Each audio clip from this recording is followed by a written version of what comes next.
Mistake number 7. Failing to let contractor buy the goods.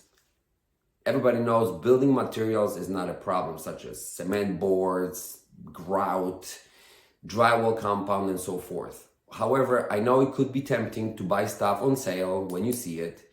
You will assume the responsibility for those items. When contractors purchases tiles selected by you, they will assume all the liability. If the tiles come in broken, they have to go and exchange them. If they're gonna miscalculate the quantity, they're gonna have to go and buy more.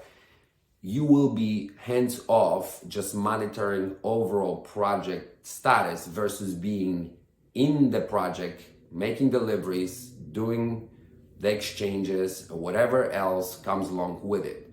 Unless you're willing to quit your day job and do that, by all means do it. I would recommend highly against it and let the professional take care of that aspect of your renovation.